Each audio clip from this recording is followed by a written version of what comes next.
महाराष्ट्रात विविध रूपात प्रकट झालेल्या आई जगदंबेची अनेक मंदिरं आहेत। या प्रत्येक मंदिराचा अनोखा असा इतिहास राहिलाय। या मंदिरामध्ये विशेषतः नवरात्रात भाविकांची मोठी गर्दी दिसून येते। त्यातीलच एक प्रसिद्ध म्हणजे विदर्भातील भंडारा जिल्ह्यात वसलेलं पिंगलाई माता मंदिर। भंडारा शहरापासून अवघ्या 5 किलोमीटरवर असलेल्या वैनगंगा नदीच्या काठावर हे देवस्थान उंच टेकडीवर वसलेलं आहे। मंदिरातील देवीची मूर्ती तब्बल 400 वर्ष जुनी असल्याचं सांगितलं जातं। देवीला पिंगलाई देवी, पिंगलेश्वरी अशा नावांनीही ओळखलं जातं। नेमकी ही नावं कशी पडली आणि या ठिकाणचा नेमका इतिहास कसा आहे आणि आख्यायिका काय सांगते जाणून घेऊयात या व्हिडिओच्या माध्यमातून। मित्रांनो, भंडारा जिल्ह्यातील पिंगलाई देवी ही असंख्य भक्तांचं श्रद्धास्थान आहे। दरवर्षी सण उत्सवात या मंदिरात भाविक नतमस्तक होऊन देवीचरणी प्रार्थना करतात।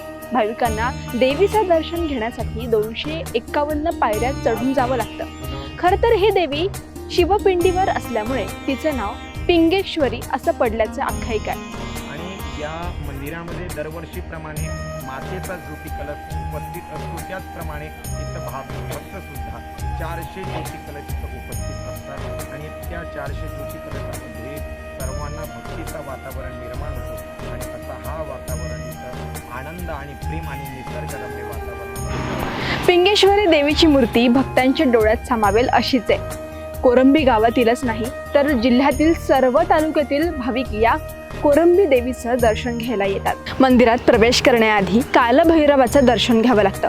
त्यानंतर मंदिराच्या समोर असलेल्या शिवशंकराचं दर्शन घेऊन भाविक पिंगेश्वरी देवीच्या मंदिरात पोहोचतात। ज्या भाविकांचं छत्तीसगड राज्यातील उंच पहाडावर असलेल्या बमलेश्वरी देवीच्या दर्शनाला जाणं शक्य होत नाही, त्यांच्यासाठी कोरंबी येथील देवी खूप महत्त्वाची मानली जाते। गंगेच्या तीरावर पिंडावर विराजमान पिंगलेश्वरीचं मंदिर आहे। त्या मंदिरात येण्यासाठी 250 पायऱ्या जवळपास आहेत, पण काही भाविकांना 250 पायऱ्या चढून येणं हे होतं। त्याच्यामुळे आम्ही त्यांना एक रस्ता बनवून दिला आहे आणि एक जागृत देवस्थान आहे। इथे ज्या काही मनोकामना आपण मागितल्या त्या पूर्ण होतातच आणि म्हणून इथे चैत्र नवरात्र व शारदीय नवरात्र उत्सव जोराने हे होतं। देवीची मूर्ती पूर्वाभिमुख असून पहाटेच सूर्याचं पहिलं किरण या देवीच्या मुखावर पडतात, त्यामुळे देवीची मूर्ती अधिकच प्रसन्न दिसते। चैत्र नवरात्री असो किंवा मग शारदीय नवरात्र, या ठिकाणी भाविकांची मोठी गर्दी बघायला मिळते। या मंदिराला विदर्भाचं डोंगरगड असंही म्हटलं जातं।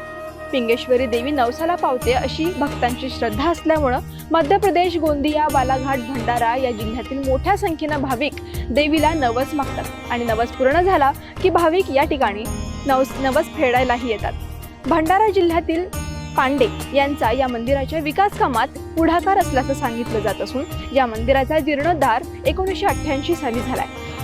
आज मंदिरात लाखो भाविक देवीचं दर्शन घ्यायला येतात। अत्यंत नयनरम्य असलेल्या या पिंगेश्वरी देवीचं दर्शन एकदा तरी घ्यायलाच हवं असं भाविकांच्या भावना आहेत।